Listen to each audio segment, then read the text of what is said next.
ont été présents dans toute la semaine, et aussi bien à ceux qui viennent la première fois. C'est toujours un plaisir de vous avoir parmi nous pour pouvoir ensemble continuer à explorer ou découvrir ou redécouvrir ces thèmes qui ont constitué un peu les points forts de la réforme protestante. Alors, nous avons vu pendant la semaine plusieurs thèmes clés, plusieurs points clés. Et ce soir, nous allons finir par un thème qui nous tient à cœur. C'est le thème du retour, c'est le thème du renouveau. Et je vous invite à vous mettre debout, nous allons ensemble prier pour avoir la présence du Seigneur.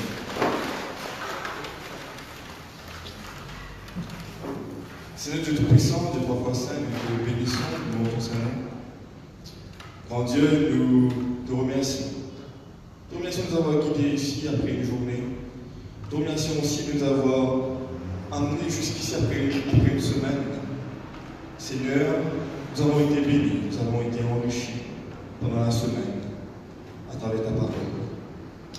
Grand Dieu, nous voulons te donner gloire, honneur et puissance pour ce que tu es, pour ce que tu as fait, pour la façon dont tu as guidé ton Église dès le début jusqu'à présent. Et grand Dieu, nous te remercions aussi de nous avoir appelés à te connaître, appelés à pouvoir avoir part au salut. Seigneur, en ce jour spécial, en ce jour que tu as mis à part, nous voulions que tu puisses déverser sur nous tes bénédictions, afin que, Seigneur, nous puissions vraiment fêter ce jour comme un jour qui est différent des autres jours. Nous voulons aussi, Seigneur Jésus, te demander ton Esprit Saint, afin qu'il puisse ouvrir le cœur, qu'il puisse nous aider aussi à comprendre encore une fois ta parole qui va être prêchée ce soir par le pasteur Roland Meyer. Merci, Seigneur Jésus, pour tout ce que tu as fait pour lui depuis le début jusqu'à aujourd'hui. Merci, Seigneur Jésus, pour les miracles que tu fais chaque jour pour nous et pour nos familles. Nous voulons aussi, Seigneur Jésus, mettre entre tes mains. Il y a plusieurs familles aujourd'hui qui sont dans le deuil. Seigneur, nous te prions pour ces familles. Que tu puisses, Seigneur Jésus, par ton Esprit Saint, être leur réconfort. Que tout le monde soit loué, Père, en Jésus-Christ, le prions. Amen.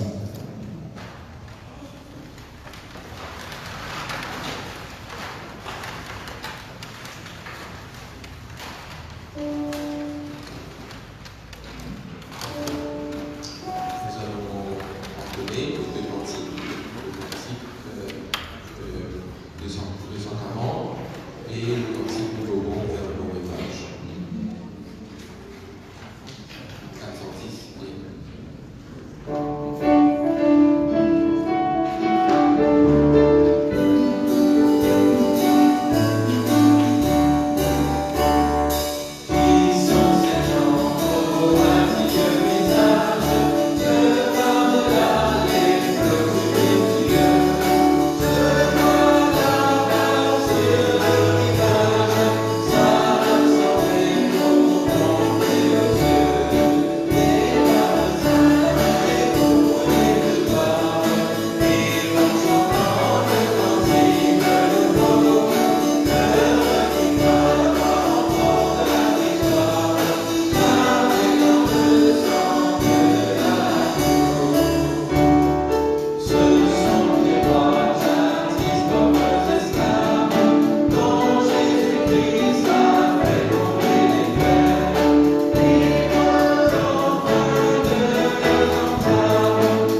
Chaque soir, nous avons eu le plaisir de l'écouter, nous adresser, ouvrir pour nous la parole de Dieu, faire l'exégèse des différents textes, et nous avons certainement pris des notes, nous avons certainement été enrichis à travers chaque mot qu'il a expliqué. Et encore une fois, ce soir, nous voulons accueillir le professeur Pierre, qui nous vient de la faculté de Collonges-Salève. Alors, bienvenue encore une fois, bienvenue professeur, et que Dieu puisse continuer à vous aider, et surtout, je suis très content de vous voir debout, je vous dis encore, ça veut dire que Dieu continue à vous bénir.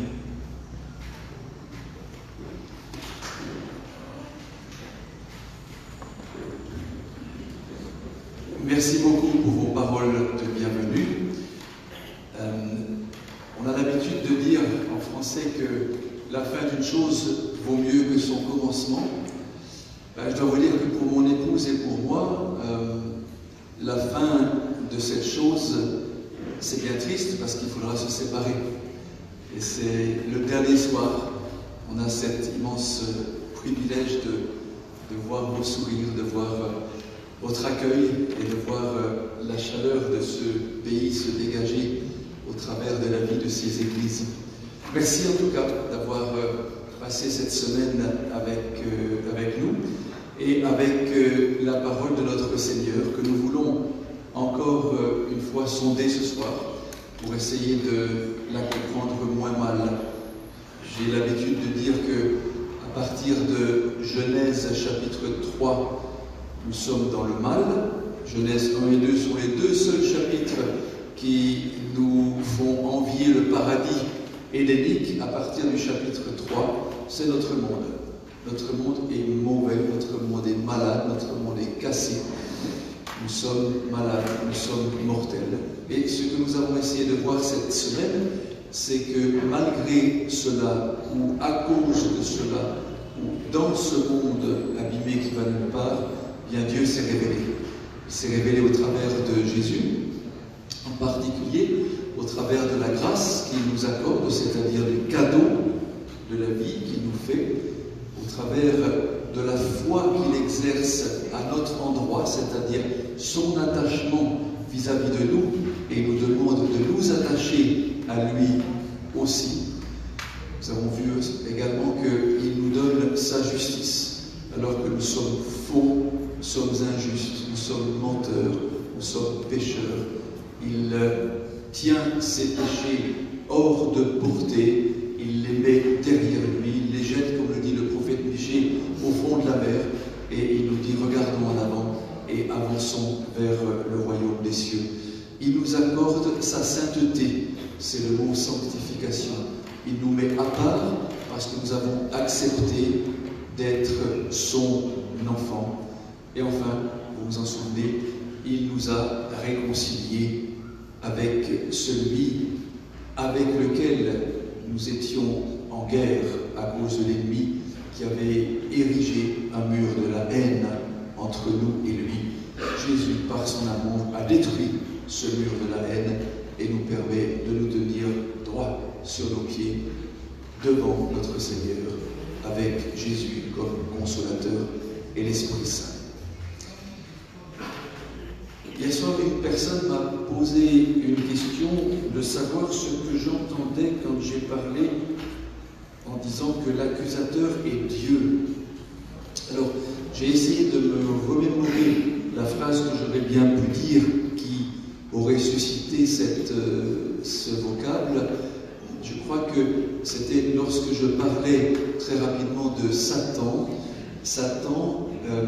qui est le tentateur, et je parlais de Jésus qui nous a sauvés, c'est-à-dire qui a payé le prix pour nous sauver. Rappelez-vous que le salut s'exprime dans le Nouveau Testament en termes de prix payé et que les images sont celles du marché aux esclaves, et que j'avais dit que Jésus n'a pas payé le prix à Satan parce qu'il ne peut pas payer le prix au mal, sans quoi il en serait esclave.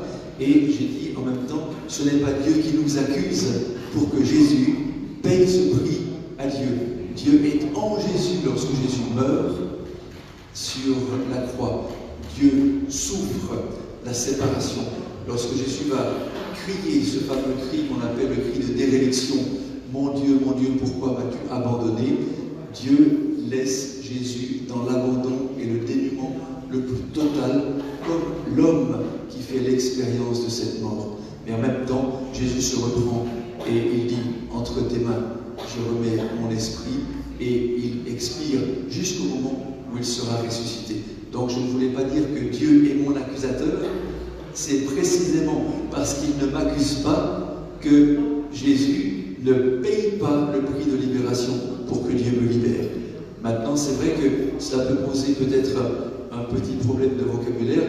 Dans la première épître de Jean, lorsque on appelle Jésus mon avocat, et un avocat peut être quelqu'un qui se tient entre l'accusateur, là, qui pourrait être Dieu pour certaines personnes, et moi qui suis accusé. Non, le sens de ce mot avocat, c'est le même que le sens du mot celui qui vole à mon secours. C'est le paraclet. C'est ce que je vous avais expliqué dans une autre conférence cette semaine. Et le paraclet n'est pas celui qui plaide la non-culpabilité de son client auprès de celui qui l'accuserait, mais c'est celui qui vient au secours de celui qui a péché pour lui accorder, au travers de ses mérites, la vie éternelle. Donc Dieu n'est pas mon accusateur, Dieu est mon rédempteur, il est mon sauveur, il est mon Seigneur, comme Jésus et comme l'Esprit. Alors ce soir, pour notre dernier parcours, je vous propose de laisser le mal de côté. On en a assez parlé. Et lorsqu'on prend le livre de l'Apocalypse, qui a été aussi un livre beaucoup lu, beaucoup traité depuis que la réforme a frappé fort sur la terre et dans les églises, eh bien ce livre a été étudié, réétudié, découvert et redécouvert. Et au chapitre 20, il est fait mention de la fin du mal. Au début de ce chapitre 20, il y a une métaphore absolument magistrale, montrant que à un moment donné, lorsque Dieu l'aura décidé, Satan sera jeté dans l'abîme. C'est-à-dire, c'est un trou qui ne finit jamais, un trou sans fond. Un ange viendra l'attacher d'une grosse chaîne et un autre ange fermera le couvercle dessus. Vous sentez que cette image, je crois que Dieu n'a pas besoin d'agir comme cela pour maîtriser Satan, mais c'est une image qui nous parle et qui nous dit qu'à partir de là, celui qui est enfermé de cette manière-là et qui tombe dans un trou sans fin, c'est-à-dire qu'il ne peut jamais plus reprendre le pied, qui est enchaîné et sur qui on a fermé le couvercle, c'est une manière de nous dire il est inoffensif. Autrement dit, il y a une victoire absolue de Dieu sur les forces du mal. Cette victoire, je vous le rappelle, elle a été déjà annoncée et vécue comme par anticipation dans le chapitre 15 de la première épître aux Corinthiens, à partir du verset 56, quand Paul dira « La mort a été engloutie dans la victoire de la résurrection de Jésus ». Et si je conclus Apocalypse chapitre 20, à partir du verset 14, la mort et le séjour des morts, son auteur, sont jetés dans l'étang de feu. L'étang de feu est appelé dans le livre de l'Apocalypse la seconde mort, celle de laquelle personne ne peut revenir. C'est en fait celle que l'humain pécheur mérite, la mort, et il ne peut plus jamais en revenir. Maintenant, l'intervention de Jésus, que nous avons vue toute cette semaine, va relativiser cette absolue de cette mort et va me permettre de ressusciter pour l'éternité. C'est ce qu'on appellera dans l'Apocalypse la première résurrection. Et à partir du chapitre 20 et du verset 14, on arrive dans le chapitre 21. Le chapitre 21 est annoncé par le prophète Ésaïe au chapitre 65 de son livre et à partir du verset 17e, lorsque Ésaïe dit « Je vais créer de nouveaux cieux et une nouvelle terre. On ne se rappellera plus les choses passées. » Eh bien, si vous prenez le texte de l'Apocalypse au chapitre 21, « Je vis un nouveau ciel et une nouvelle terre. Le premier ciel et la première terre avaient disparu et la mer n'était plus. Et je vis descendre du ciel auprès de Dieu la ville sainte, la nouvelle Jérusalem. Elle a été préparée comme une épouse qui s'est parée pour son époux. J'entendis du trône une voix forte qui disait « Voici le tabernacle de Dieu avec les hommes. Il habitera avec eux, ils seront son peuple, et Dieu lui-même sera avec eux. Il essuiera toute larme de ses yeux, de leurs yeux, et la mort ne sera plus, et il n'y aura plus ni deuil, ni cri, ni douleur, car les premières choses ont disparu. » Voilà que l'auteur voit une ville qui vient du ciel. Et il y a beaucoup d'opposition dans le texte biblique. Si vous vous souvenez, Babel, la tour qui a été construite par l'homme, partait de la terre pour tenter de monter vers le ciel. Rien n'a marché, elle a été détruite, alors que là, il y a la nouvelle ville de la paix, Yerushalayim, la ville de la paix. Elle ne vient pas des ruines humaines, où on va chercher toutes les pierres des anciennes civilisations pour reconstruire une nouvelle cité.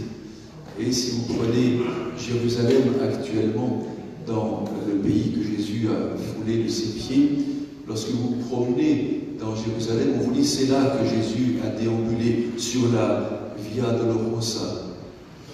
Simplement que Jésus a marché à peu près 14 mètres plus bas, parce qu'on a reconstruit à peu près 11 fois la ville de Jérusalem depuis lors. Elle a été détruite, reconstruite, les tremblements de terre, les guerres, et puis on a comblé les fossés. On ne sait plus où a marché Jésus. Les chemins n'existent plus. Là, Dieu nous dit, dans cette vision donnée à l'apôtre Jean, eh bien, elle vient directement d'en haut, vers le bas. Cette nouvelle Jérusalem est comparée à une femme qui va se marier, qui va rencontrer son époux. Et le texte nous dit, elle s'est préparée. Littéralement, c'est le verbe se maquiller. Prendre tous les bijoux possibles, toute la poudre possible, tout ce qui peut être embellissant pour le cœur, pour le corps d'une femme, avant de rencontrer son mari lors des noces. C'est ce que le texte nous dit ici. Elle s'est parée. Cette nouvelle Jérusalem est accompagnée de la présence de Dieu, le tabernacle de Dieu, littéralement la tente de Dieu. Ça rappelle le désert, le tabernacle dans le désert, une tente. Et le texte dit, Dieu va habiter avec son peuple, il va tabernacler, c'est-à-dire il va planter sa tente. En langage courant, il va faire du camping avec ses enfants. Autrement dit, comme s'il quittait sa demeure céleste que je ne connais pas, pour venir planter sa tente au milieu de l'humain. Et la connexion avec le peuple d'Israël dans le désert, ça parle à ce peuple lorsqu'ils lisent ce texte. Il y avait ce Dieu avec eux dans ce sanctuaire fait de main d'homme, avec des peaux d'animaux, avec une structure végétale et animale. Et là, c'est le même vocabulaire pour nous dire tout autre chose, parce que cet habitat de Dieu dans cette cité de paix pour l'éternité, c'est pour toujours. Et à partir de là, l'auteur du texte va décliner cette ville de manière absolument magnifique. Je vous reprends la lecture à partir du verset 12. Cette ville, elle avait une grande et haute muraille. Elle avait 12 portes et aux portes 12 anges et des noms écrits sur les 12 tribus des fils d'Israël. À l'Orient 3 portes, au nord 3 portes, à midi 3 portes, à l'Occident 3 portes. La muraille de la ville avait 12 fondements et sur les 12 noms des 12 apôtres de l'agneau. Je ne vais pas commenter cette symbolique de l'Apocalypse avec le chiffre 12, mais vous retrouvez ici tout ce que le peuple d'Israël a connu comme chiffre, comme nombre, que nous avons connu nous avec Jésus, les 12 apôtres, les 12 tribus d'Israël. Ici nous reprenons cette porte qui est cette ville qui est littéralement un carré, comme le dira le texte plus loin, elle est un cube. Et ce cube d'égale longueur à la largeur a à chaque fois 3 portes, 3 fois 4, 12. Et ces 12 portes ont une particularité, c'est qu'elles ne sont jamais fermées. Lorsque vous prenez le texte au verset 25, ces portes ne se fermeront jamais. Alors, à quoi bon avoir des portes pour établir ou rétablir la sécurité si ces portes restent en liberté? Rappelez-vous que le chapitre 20 et le verset 14 ont dit « Il n'y a plus de mal ». Que le début du chapitre 21 me dit « On ne se rappellera plus les choses passées, il n'y aura plus de pleurs ni de larmes ». Par contre, la symbolique de cette ville extraordinaire sur le plan architectural reste constituée d'éléments que l'homme peut comprendre. Une ville fortifiée avec des portes, ça me donne une sorte de garantie que cette ville reste imprenable et que l'ennemi ne peut pas pénétrer. Dieu me dit oui, elle aura une immense muraille, très haute, très large, avec des portes. Puis progressivement, le texte me dit, les portes ne se fermeront pas. Donc, à quoi bon les murailles? Elles ne servent à rien. À quoi bon les portes? Elles ne servent à rien non plus. L'architecture de Dieu est complètement déboussolante. Dieu m'étonne, Dieu me surprend. Il essaye de me donner des bribes d'informations pour que moi, le petit homme, l'architecte, je puisse comprendre ce qu'il est en train de construire pour moi. Mais je ne comprends rien. Une sécurité avec des portes ouvertes. Et c'est anachronique, c'est anti tout ce que l'on veut. Pourquoi? Parce que Dieu est là. Et lorsque Dieu est là, je peux laisser la porte de ma maison ouverte. Maintenant, cette ville, elle est présentée dans la suite du texte, au verset 15. Celui qui me parlait avait pour mesure un roseau d'or, afin de mesurer la ville, ses portes, sa muraille. La ville avait la forme d'un carré, sa longueur était égale à sa largeur. Il mesura la ville avec le roseau, il trouva 12 000 stades, la longueur, la largeur, la hauteur. C'était égal. Il mesura la muraille et trouva 144 coudées, mesure d'homme, qui était celle de l'ange. Une grande ville qui fait 2400 km de largeur, 2400 km de longueur, 2400 km de hauteur. Alors certains l'ont représenté dans un art pictural comme une sorte de prisme avec une hauteur égale à la base, d'autres comme un cube. La représentation du cube me paraît plus cohérente puisqu'elle rappelle les dimensions du lieu très saint, qui est cubique. Elle rappelle le cube grec qui est l'expression de la certitude, de la garantie, de la solidité. Et donc cette ville est particulière parce qu'elle a des dimensions que l'homme ne peut pas comprendre.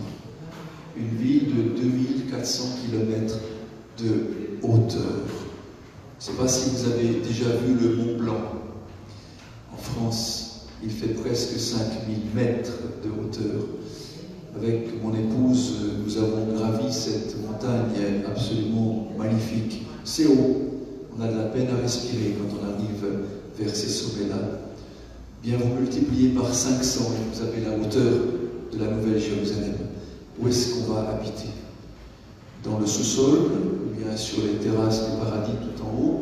Comment va-t-on respirer? Y aura-t-il des ascenseurs? Peut-être des fusées pour monter, je ne sais. Sentez que lorsque nous sommes en train d'essayer d'imaginer notre habitat nouveau, c'est tout simplement impossible. C'est ce Dieu capable de me surprendre avec ce que je ne peux pas comprendre. Cette ville, comment est-elle faite? De quels matériaux est-elle construite? Verset 18. La muraille était construite en jaspe, et la ville était d'or pur, semblable à du verre pur. Les fondements de la muraille de la ville étaient ornés de pierres précieuses, de toute espèce. Le premier fondement était de jaspe, le second de saphir, le troisième de calcédoine, le quatrième d'émeraude, le cinquième de sardonyx, le sixième de sardoine, le septième de chrysolite, le huitième de béryl, le neuvième de topaze, le dixième de chrysoprase, le onzième d'hyacinthe et le douzième d'améthyste.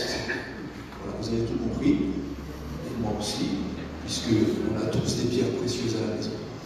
Donc on se représente les couleurs de ces pierres absolument faramineuses, plus qu'un arc-en-ciel, avec des reflets scintillants partout. Ça, ce sont les bases des murailles qui sont construites sur ces pierres précieuses et semi-précieuses. Des bijoux, en veux-tu? En voilà. Il y en a plein partout. On nage dedans, on marche dessus, on glisse dessus, on en jouit pleinement. Et cette ville est aussi une ville d'or, dit le texte, d'or pur, semblable à du verre pur, de l'or transparent, de l'or qui laisse passer la lumière. Et l'auteur du texte essaye de trouver des moyens pour nous dire que finalement, lorsque nous courons après un lingot d'or, c'est déjà gros, un lingot d'or, c'est un petit peu gros comme la bouteille. Très souvent, on n'arrive pas à se payer ça dans la vie. Donc, on achète peut-être une montre plaquée or, il y a des lunettes avec un petit plaquage d'or qui ne vaut pas grand-chose. On a l'impression d'être riche. Là, il nous dit, la hauteur, la longueur, la largeur, les routes, les autoroutes sont en or transparent, comme du cristal. Retenez ce mot, transparent, comme du cristal. On y reviendra tout à l'heure. Maintenant, cette ville, vous est-il dit, elle a des portes, verset 21. Les 12 portes étaient 12 perles. Chaque porte était d'une seule perle. Les portes d'une ville, ce ne sont pas les portes de votre petite église.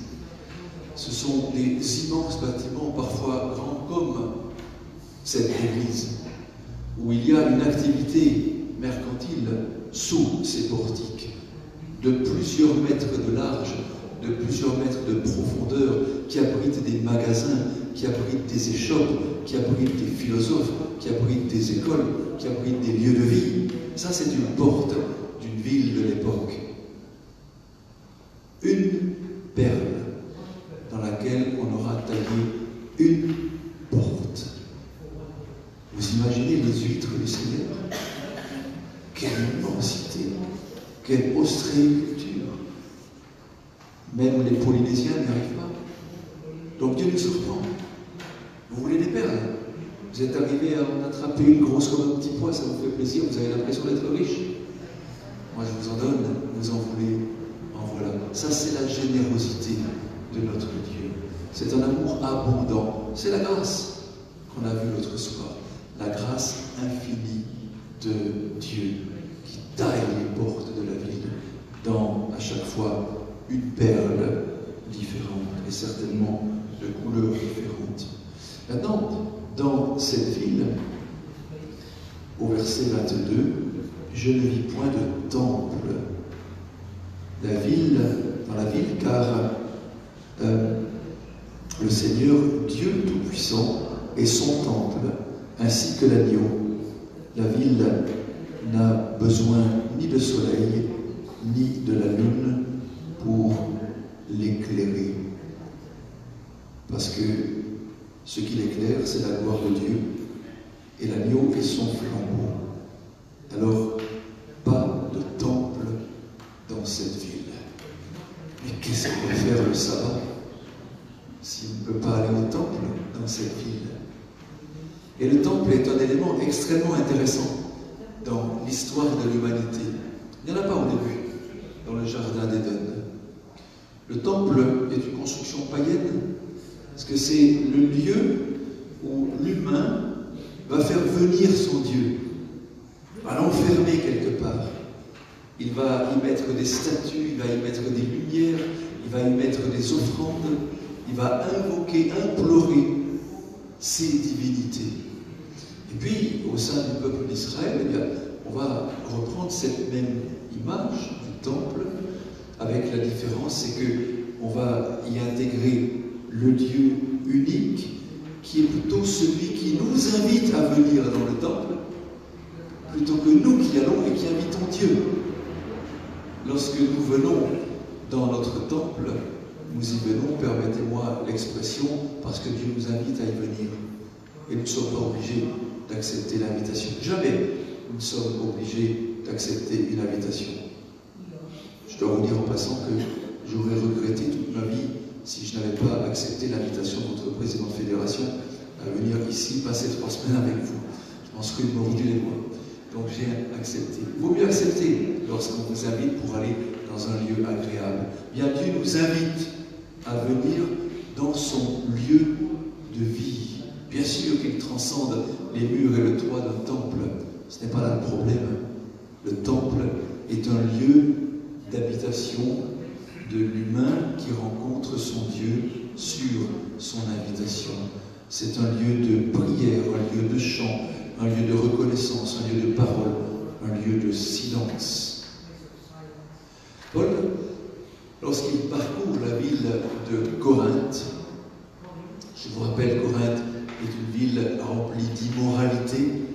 Lorsqu'il parcourt cette ville dans les années 40-50 de notre ère, une ville remplie de temples. On n'arrive pas à compter lorsqu'on fait le recensement des temples détruits maintenant, parce que Corinthe l'ancienne est une ruine qui est fouillée par les écoles d'archéologie américaines, et Corinthe est remplie de temples. Donc on imagine Paul déambulant dans l'agora, sur l'agora de Corinthe, sur la place publique, voyant tous les temples, disant aux Corinthiens qui sont avec lui, ben voilà, ton corps, c'est le temple de l'Esprit de Dieu. Et le Corinthien a dû comprendre tout de suite à quoi Paul faisait allusion. C'est ton corps qui est un temple. Je vous disais l'autre soir que c'est notre vie qui est un culte, d'après Paul aux Romains. Le culte rendu, c'est notre éthique de vie, notre mode de vie. Le temple dans lequel nous invitons Dieu, c'est notre corps. Quand on parle de corps, dans l'anthropologie de l'apôtre Paul, c'est l'être tout entier que je suis. Je suis le temple de l'Esprit. Là où nous venons, les pierres accumulées, le toit, la charpente, l'orgue, les pianos et autres, ce sont des lieux de rassemblement de la vie humaine. Mais rappelez-vous que le salut ne s'exerce pas au travers d'une église ou d'une communauté, mais au travers de Dieu que je laisse passer par l'amour de Jésus et l'influence du Saint-Esprit qui pénètre dans le temple que je suis, ma personne. Le salut est accordé à une personne, puis à une autre, puis à une troisième. Le salut n'est jamais présenté comme un élément communautaire dans les textes bibliques. C'est l'affaire de ma personne face à mon Dieu. Le temple, c'est moi pour Dieu. Qu'est-ce que je fais de ce temple que Dieu a construit? Ce n'est pas moi qui l'ai construit. Plus le temple dans la Nouvelle Jérusalem. Pourquoi? On disait tout à l'heure, le temple, c'est la recherche d'un Dieu. Le temple, c'est le lieu où Dieu m'invite pour le rencontrer. Là, il est là. Vous vous souvenez ce que les pharisiens reprochait à Jésus et à ses disciples. Il disait, nous, on jeûne plusieurs fois par semaine. Tes disciples ne jeûnent même pas. Jésus les regarde et dit, mais je suis avec eux. Ils sont avec moi. Quoi ça sert de prier pour faire venir Jésus quand Jésus est là, en face de moi? Sentez comme l'homme est stupide parfois. Je prie pour que Jésus soit là. Il est là, il est assis là. C'est ce qu'il leur montre. Le jeûne, c'était une manière de faire pression pour les pharisiens sur la présence de Dieu. Alors vous ne jeûnez pas, hein? Pourquoi? Alors, je suis là. Vous pouvez manger. Je mange avec vous. Et là, c'est identique, ce lieu qui n'existe plus, le temple dans la Nouvelle Jérusalem, parce que Dieu est là. Il n'y a donc plus besoin d'aller au temple, puisque je suis avec lui. Je me promène avec lui, je déambule avec lui. Rappelez-vous le jardin d'Éden, on n'a pas beaucoup d'informations sur ce qu'ont fait Adam et Ève dans le jardin d'Éden, mais on peut imaginer qu'ils passaient quand même un bon moment avec ce Dieu auprès d'eux, à dialoguer, à écouter, à faire silence. Plus de temple. Et puis, en plus de plus de temple, le texte me dit qu'il n'y a plus de lune et plus de soleil pour éclairer, car c'est la gloire de Dieu qui éclaire, et l'agneau, c'est le flambeau. Alors, plus de lune, plus de soleil, ça veut dire, comment est-ce qu'on va calculer quand commence le sabbat et quand finit le sabbat? Plus de sabbat. Plus de sabbat. Le sabbat, c'est quoi?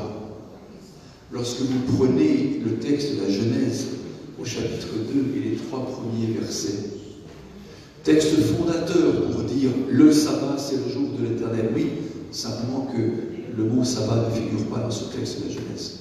Il est absent. Ce que vous trouvez dans Genèse 2, c'est le verbe Shabbat, qui signifie changer d'activité. Arrêter de créer pour profiter de la création. Ça, c'est le début de la racine du mot sabbat. Dieu arrête de créer pour en faire profiter à l'homme de cette création. Pensez donc, Dieu a-t-il besoin de se reposer? Mais non, pas un instant. Si le texte sous-entendait que Dieu avait besoin de se reposer, je ne croirais pas dans ce Dieu. Un Dieu qui est fatigué, c'est-à-dire qui peut être malade, et qui dit malade, qui peut mourir, il ne m'intéresse pas. Un Dieu qui chôme, ça c'est le verbe dans toute sa noblesse. Le verbe chômer est utilisé ici. Il est mal employé maintenant. Chômer chez nous, c'est perdre son emploi, et c'est dramatique. Vous voyez comment le verbe peut glisser et devenir négatif de positif qu'il était. Dieu est exprimé par l'auteur du texte comme étant celui qui cesse de créer pour que l'homme puisse commencer à profiter de cet habitat magistral et extraordinaire qu'il met à sa disposition. Et le sabbat est ainsi cette répétition hebdomadaire d'un temps que Dieu célèbre avec l'humain et donc met à part. Le texte nous dit, il l'a sanctifié, il l'a béni. Sanctifié, c'est pas le rendre saint et intouchable. C'est le mettre hors du temps de l'homme, à côté du temps de l'homme. C'est un temps pour Dieu, c'est un temps de Dieu sanctifié, le sabbat, consacré, le sabbat. Donc vous sentez que dans la vie éternelle, le sabbat prend une toute autre dimension. Il y a une recréation du ciel, une recréation de la terre, une résurrection. On en a parlé beaucoup de la résurrection de l'humain qui profitera de ce chômage éternel. Enfin, nous pourrons faire autre chose. Comme un petit peu lorsqu'on a beaucoup travaillé et qu'on se dit enfin la retraite et je pourrai en profiter. Et la maladie arrive et la mort nous surprend. Ça c'est l'humain. Avec Dieu ça sera différent. Enfin, je pourrai vivre de mortel que je soleil, plus de lune. Est-ce à dire qu'il n'y aura plus de soleil, plus de lune, plus d'étoiles? Ce n'est pas obligatoirement ce que ce texte dit. Il me dit bien qu'il n'y aura plus de mer. Alors mes amis, pauvres que nous sommes, nous qui recherchons la mer tant et plus pour passer des vacances et profiter du bon temps, là-bas il n'y aura plus de mer. Moi, en tant que bon Suisse, j'aurais besoin des montagnes. Est-ce qu'il y aura des montagnes? Et on peut se poser 1000 questions. Dieu nous dit, ça sera plus bien que tu peux l'imaginer. Ce sera le top. Ça sera l'inimaginable. Parce que je serai avec vous. Peu importe comment ça sera super bien. La suite du texte, elle est extraordinaire aussi. Verset 25, ces portes ne se fermeront point, car il n'y aura plus de nuit. Le verset 27 nous rassure. Il nous dit, il n'entrera chez elle rien de souillé, ni personne qui se livre à l'abomination et au mensonge. Souvenez l'autre soir, nous avons mis en opposition le texte de Jean, lorsque Jésus se proclame chemin, vérité, vie, et lorsqu'il s'oppose au chapitre 8 de Jean, et à partir du verset 44, Satan, qui est le menteur, le père du mensonge, le destructeur, l'auteur de la mort. Ici, le texte me dit, il n'y a plus de mensonge. Autrement dit, il n'y a plus de réplique du mal, plus de réplique du bien, pour me faire croire que c'est le bien. Et en réalité, ce n'est que le mal et la mort. Non, gardons en mémoire le chapitre 20 et le verset 14, c'est fini. Qu'est-ce qui est fini dans ce chapitre 20, verset 14? L'auteur de la mort, le mensonge, le séjour des morts qui s'appelle le Hadès dans le livre de l'Apocalypse. Le Hadès, les auteurs du livre de l'Apocalypse ne se sont pas foulés. Pour parler du séjour des morts, ils ont récupéré le nom du dieu grec de la mort. Hadès, le dieu de la mort, est mis à mort. Il n'y a plus de dieu de la mort. Il n'y a plus de lieu de la mort. Parce que l'auteur de la mort n'existe plus. Le mal est pris à sa racine. Ce n'est pas une médecine symptomatique. C'est une médecine radicale qui enlève le mal à sa racine. Le mal ne peut plus se développer. Donc, c'est ce que dit au début du chapitre 21, plus de larmes, puisque les choses premières ont disparu. Et l'auteur va conclure son merveilleux livre qui est la découverte de la révélation de Jésus, Apocalypse, chapitre 22. Il nous montra un fleuve d'eau de vie, limpide comme du cristal, qui sortait du trône de Dieu et de l'agneau, au milieu de la place de la ville et sur les deux bords du fleuve, il y avait un arbre de vie, produisant 12 fois des fruits, rendant son fruit chaque mois, et dont les feuilles servaient à la guérison des nations. Voilà un enseignement extraordinaire. Du trône de Dieu sort un fleuve limpide, l'eau de vie, dans le sens noble du terme. L'eau de vie, ou l'eau de la vie, si le mot eau de vie vous gêne. Cette eau de vie ne peut sortir d'autre part que du lieu où Dieu réside. Elle inonde la place de la ville. Puis il y a un arbre. Un arbre. Il y en avait deux dans le jardin d'Éden. Il y en a un qui a disparu. Un qui a été coupé. Qui n'a pas été replanté. Et l'arbre qui est là s'appelle l'arbre de la thérapie. L'arbre qui me soigne. C'est beau, ce langage. Parce qu'il me dit deux choses. Il me dit, rappelle-toi que lorsque tu seras là, dans cette nouvelle cité, celle de Dieu, tu ne seras pas un Dieu. Ce sera bien toi, la créature d'autrefois, transformée, immortalisée. Et ça sera bien toi. Mais tu auras toujours besoin d'être alimenté, nourri, guéri, soigné, traité par Dieu. Et cet arbre indique ma limitation. Je ne pourrai pas être plus qu'une créature. Le fait d'être transformé, le fait d'être sauvé, le fait d'être rendu immortel ne fait pas de moi un Dieu.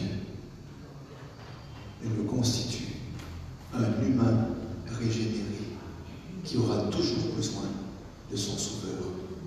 L'arbre de la thérapie. Au-delà de cela, et dans ce même texte, l'auteur nous rapporte les paroles de Jésus qui va nous dire quelque chose d'extraordinaire au verset 7e. Voici, je viens bientôt. Verset 12e. Voici, je viens bientôt. Qu'est-ce qui nous parle là? Le verset 16 me parle de Jésus, celui qui est le rejeton de la postérité de David, l'étoile brillante du matin. Vous vous rappelez que nous avons parlé tout à l'heure, dans la description de cette ville, comme d'une ville transparente. Et je vous avais dit, retenez ce mot, nous allons y revenir. La brillance de cette ville, la transparence de cette ville, quelle est la leçon de ce texte-là? Vous avez, j'imagine, compris qu'on ne peut pas prendre cette construction à la lettre. On ne peut pas imaginer vivre dans une ville comme ça. Elle est pleine de symboles, mais des symboles tellement vivants, tellement réjouissants. La transparence, c'est quoi? C'est l'impossibilité pour le mal de se cacher. Le mal, pour agir, a besoin d'opacité. Il peut agir derrière un mur de pierre. Il peut agir dans l'obscurité. Il peut agir en se cachant. Certes, au XXIe siècle, ceci est démenti par tous les moyens de la puissance du mal qui déferle sur nous dans tous les pays du monde. Et le mal ne se cache plus pour agir. Mais dans le texte biblique, le mal, en général, n'agit pas pendant la journée. L'ennemi n'attaque pas le jour. L'ennemi attaque pendant qu'on dort. Revenons un instant à la Réforme. En 1602, nous sommes à quelques dizaines d'années de la Réforme de Genève, 1536. Genève est protestante. Dans la nuit du 11 au 12 décembre 1602, le duc de Savoie, Collonges sous Salève, c'est en Savoie, c'est à 6 km du centre de Genève, déferle avec son armée pour se saisir de Genève, protestante, pour qu'elle redevienne catholique. La nuit, quand tout le monde dort. Oui, mais la tradition, l'histoire nous dit, les femmes veillaient. Les femmes veillaient.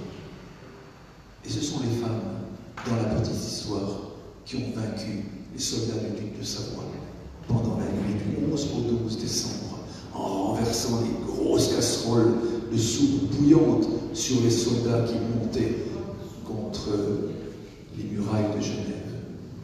Et Genève a été délivrée par la force de ces femmes. L'ennemi attaque la nuit. Genève est restée protestante grâce à la contre-attaque des femmes. Merci à elle d'avoir fait cela. Je reviens maintenant à notre texte. La brillance, la transparence, l'ennemi ne peut plus se cacher. Il n'y a plus de lieu où il peut se cacher pour sauter. contre celui qu'il veut prendre par surprise. Tout est transparent.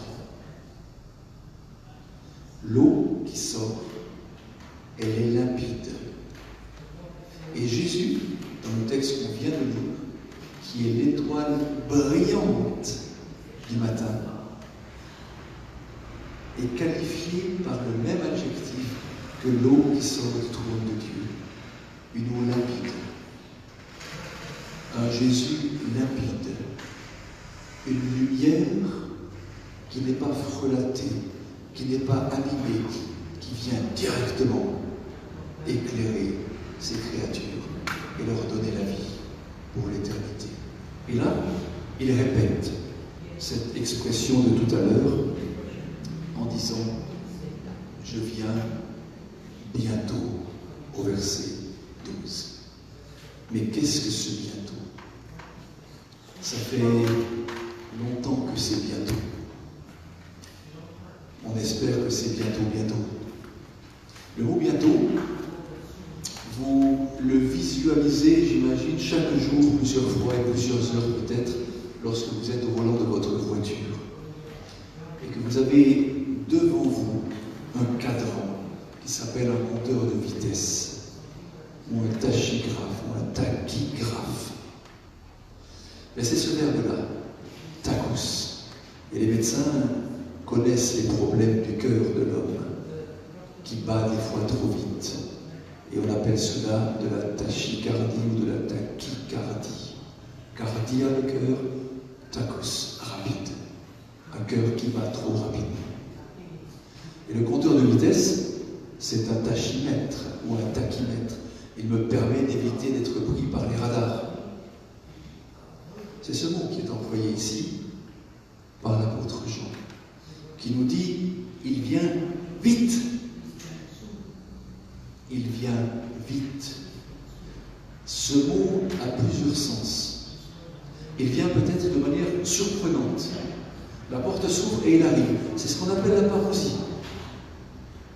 La parousie, c'est la présence de quelqu'un qu'on attendait ou qu'on n'attendait pas. Depuis là où je suis, j'ai eu affaire à plusieurs parousies ce soir. J'ai vu plusieurs personnes entrer. La parousie n'est pas un vocabulaire réservé à la Bible et à Jésus.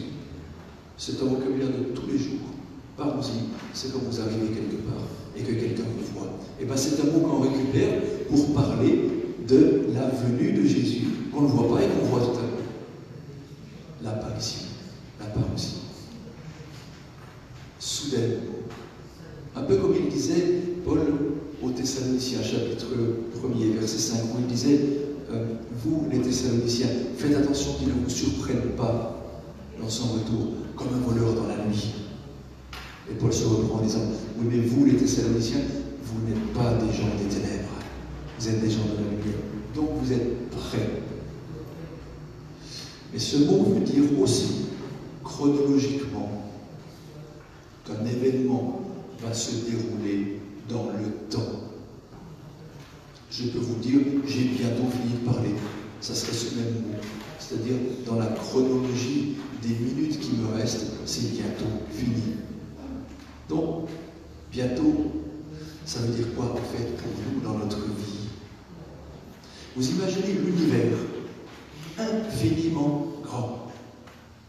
Levez la tête, voyez les étoiles, et puis il y en a des milliards, des milliards, des milliards et des milliards. Et des galaxies aussi. Là-dedans, je vis dans un temps qui commence et qui finit. 80 ans. Qu'est-ce que c'est? Dans l'infini du temps. Quand vous commencez votre vie et qu'un adulte vous dit prépare ta retraite, vous dites c'est quoi la retraite? C'est pour les vieux? Ouais. On y arrive. Plus vite qu'on pense. Donc le bientôt, c'est aussi existentiel. C'est-à-dire mon bientôt à moi, je ne le maîtrise pas. Peut-être dans une fraction de seconde, un arrêt cardiaque, ça arrive à tout le monde. Ça peut arriver à tout le monde. N'importe quel accident, ça peut arriver à tout le monde. Donc le bientôt peut être immédiat. il peut durer 80, 90, 100, peut-être un peu plus, mais dans quelles conditions? Puis, je vous suggère un dernier sens. Jésus qui nous dirait, je viens bientôt, je viens, rappelez-vous qu'il y a la notion de vitesse dans le bientôt, tacos. Je viens aussi vite que possible. Et ça fait sens pour nous adventistes, parce que nous sommes attachés à l'évangile de Jean, qui nous dit, c'est Jésus qui parle, que votre cœur ne se trouble pas. On parle du cœur là. Que votre cœur n'aille pas mal, qu'il résiste. Et Jésus fait une allusion au chapitre 13, là on est au 14, au chapitre 13, lorsqu'il a révélé que quelqu'un devait le trahir dans le dernier repas quand il lave les pieds à ses disciples. Son cœur a mal, nous dit le texte. Et Luc nous rapporte en chapitre 22 que lorsqu'il est à Gethsémani, il y a quelque chose qui sort de son corps, comme une transpiration sanguinolente. Luc parle de thrombose. Il emploie le mot. Jésus est à l'agonie. Son cœur va céder. Il reprend cette image du cœur dans le chapitre 14, un chapitre après. Il dit que votre cœur ne cède pas, qu'il ne soit pas troublé. Il y a plusieurs maisons là-haut chez mon Père. Je vais vous en préparer pour chacun une.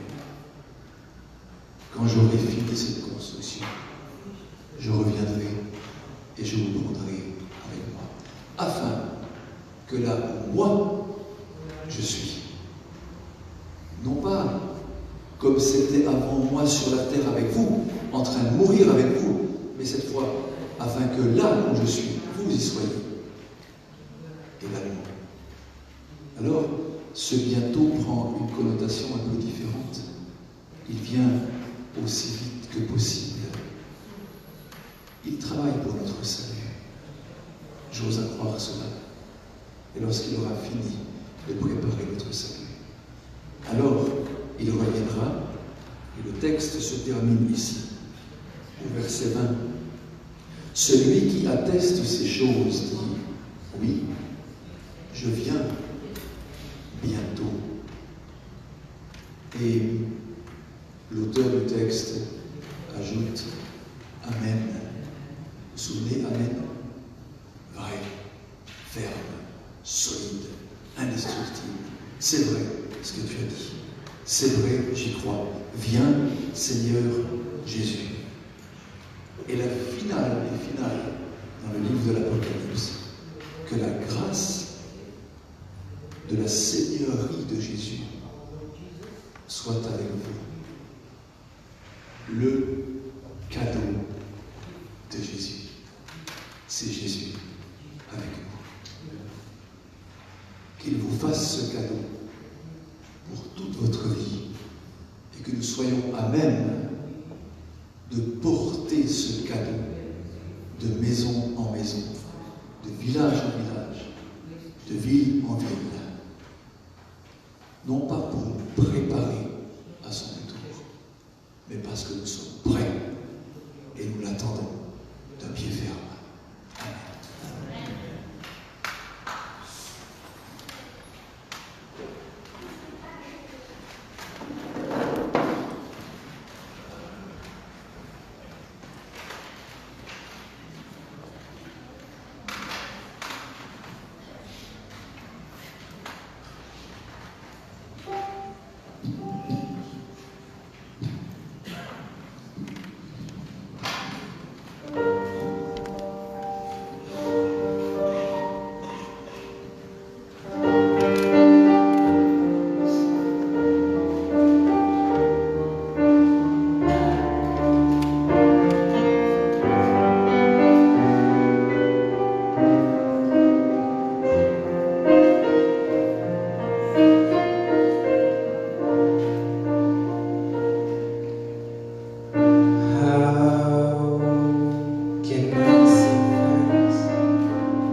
voudrais saisir cette opportunité pour exprimer notre gratitude au Seigneur pour ces moments où nous avons pu visiter les fondements même de l'Évangile, les fondements même de la foi, et d'avoir pu le faire de manière fraîche, en réexaminant les mots que nous utilisons et redécouvrir à travers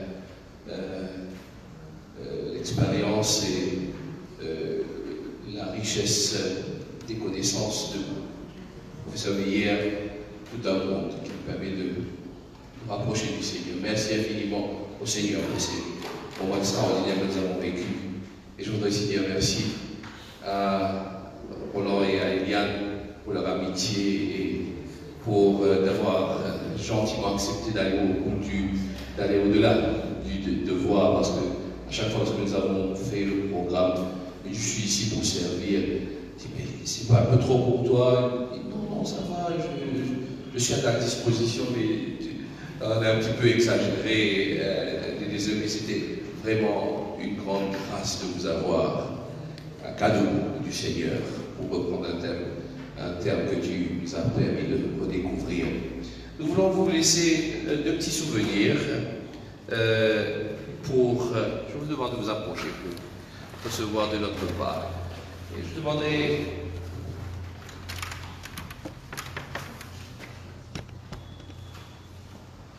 je crois que tu n'as pas cette lecture, alors on t'a donné des bouquins pour nous rappeler l'histoire de Maurice, et puis un petit souvenir pour madame.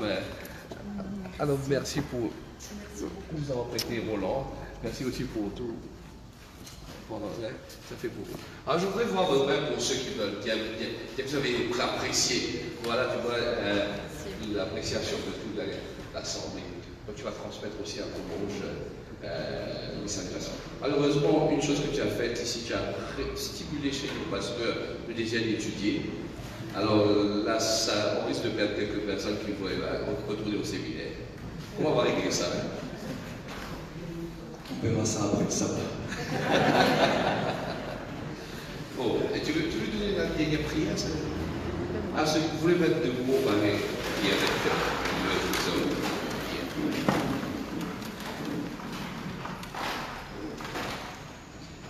Notre Dieu, c'est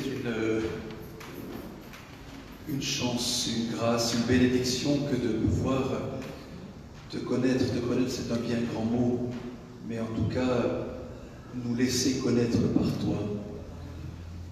Aide-nous à pouvoir faire un bout de chemin pour nous approcher de toi qui descends sans cesse vers nous, pour nous faire comprendre que la situation dans laquelle nous vivons n'a pas été celle que tu as voulu dès le début, mais c'est l'héritage d'un ennemi qui a fait cela, comme l'a dit Jésus.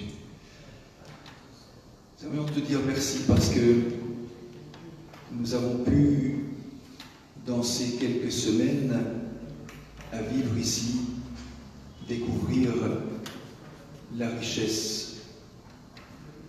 de sœurs, de frères que nous ne connaissions pas avant, que nous avons découvert. Merci de cette amitié qui s'est tissée maintenant.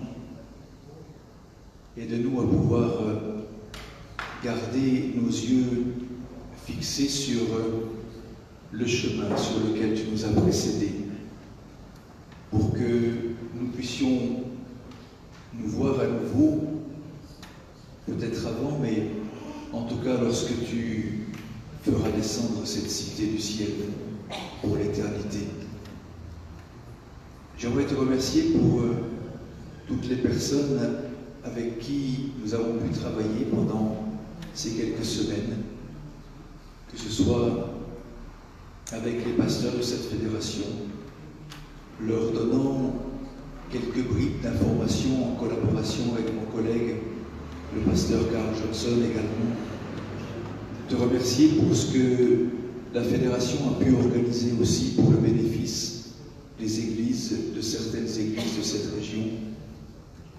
Et enfin pour ces quelques soirées passées ensemble à découvrir une petite partie de la richesse de ta parole Donne-nous, Seigneur, la compréhension, l'intelligence pour ne jamais nous fatiguer et toujours aller plus loin.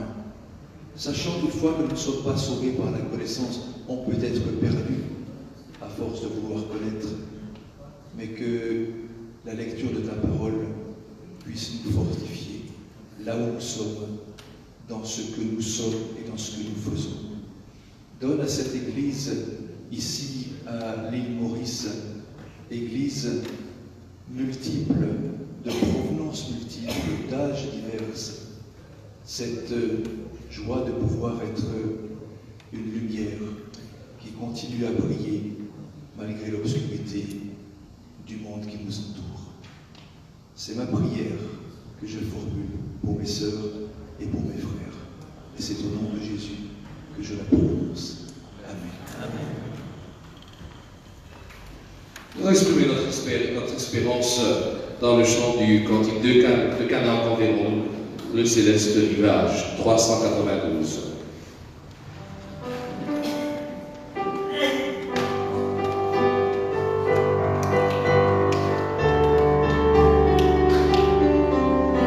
De Canaan qu'enverrons-nous le céleste